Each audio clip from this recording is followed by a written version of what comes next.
The end of a helicopter ride in the newest addition to the British Commonwealth of Nations, the Republic of Bangladesh. And for the Commonwealth's newest Prime Minister, Sheikh Mujib Rahman, the start of the most important political journey of his life. His reception here is warm to the point of adulation. His 9-month-long imprisonment in West Pakistan has elevated him to the level of a superman in the turbulent world of Asian politics. His fervent championship of the cause of Bangladesh has cast him in the role of a messiah. But the crowds who flock to his rallies are the same people who may yet be the harshest judges of Sheikh Mujib's fight to restore order. This week, with the heady aftermath of independence fast disappearing, Echo looks at some of the problems facing Sheikh Mujib and the new Republic of Bangladesh. If there ever was a deity responsible for the creation of states and nations, then his blueprints for Bangladesh, formerly East Pakistan, must bear the stamp of bad planning at least, sheer malevolence at most. More than 70 million people are packed into an area barely twice the size of Ireland, and contending annually with the ravages of monsoons and cyclones. A naturally precarious economy teetered on the brink of disaster last year, and is only now beginning to re-establish itself. Shops and markets are trading again, and food is becoming less scarce.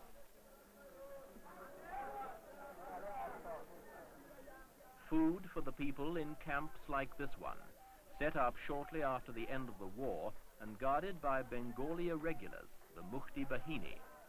Men with guns. This is just one of the unfortunate legacies of the war which continue to threaten the new republic. Sometimes these Bengali nationalists change their guns for banners and take to the streets to press for the setting up of a Bangladesh with room for Bengalis only.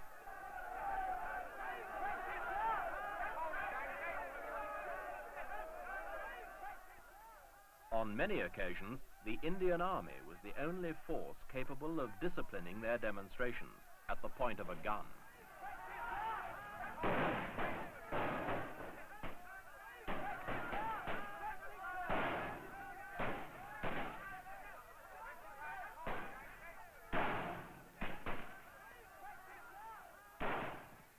But the Indian Army is now gone, and with it, Sheikh Mujib's most reliable police force. But the extreme nationalists among his supporters haven't disappeared, and they are still forcing bloody confrontations with whatever forces of law and order Bangladesh can muster. So it's on the former East Pakistan Rifles, whose troops supplied the nucleus of the tiny Bangladesh army, that Sheikh Mujib will have to rely more and more. Its efficiency as a fighting force is not in doubt.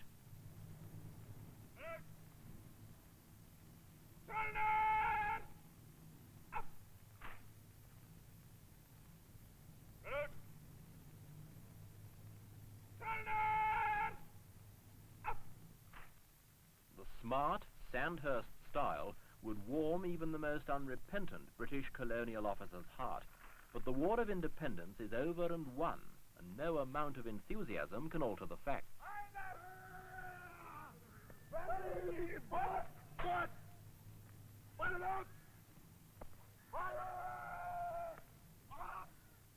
And the facts are that there are far too few soldiers to police this chaotic new country, and that soldiers of any country don't make very good policemen anyway.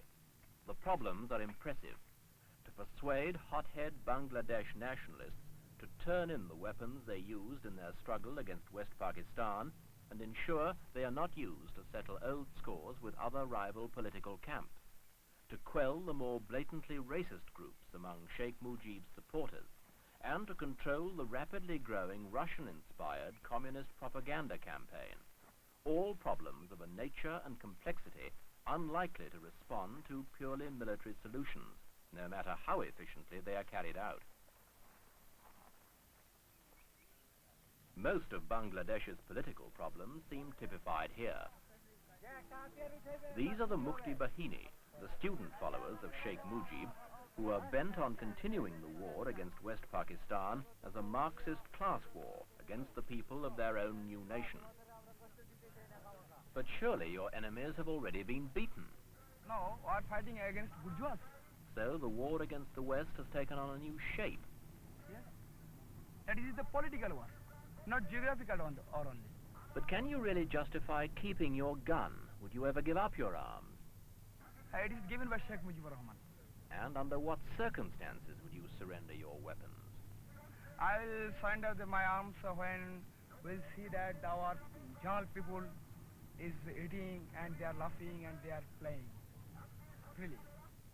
But for women like this, the idea of laughter in Bangladesh is a mockery, for this is a camp for Biharis, refugees in their own country. These Muslims had the misfortune to emigrate to East Pakistan from the Indian state of Bihar at the time of partition. For many years they ran the civil service and the commercial life of the country. But at the birth of Bangladesh, they found themselves unwanted.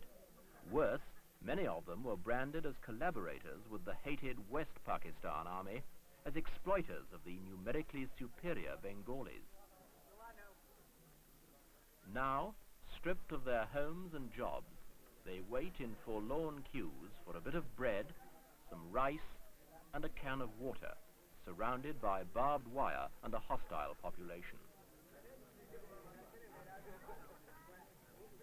Government spokesmen deny the real facts of the Biharis' plight, that they are slowly starving in their thousands, unwanted by India or West Pakistan, that armed gangs of Bengalis have abducted and raped their women and killed their men.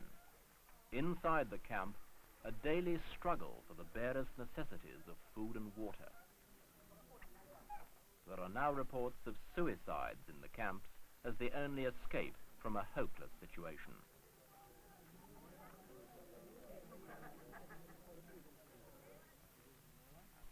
The army forces the Biharis to look for weapons dumps left over from the war.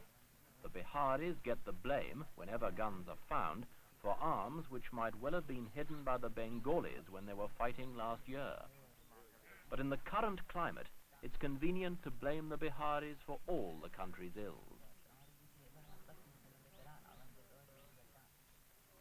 In a country where even those outside the camps are hungry, the Biharis depend utterly on foreign relief shipments, many of which disappear off the docks only to reappear for sale in Dhaka.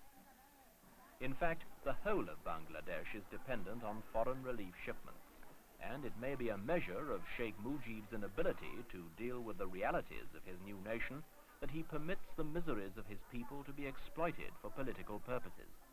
Except for India, most of the aid that keeps these people alive comes from Great Britain, the United States, and Canada.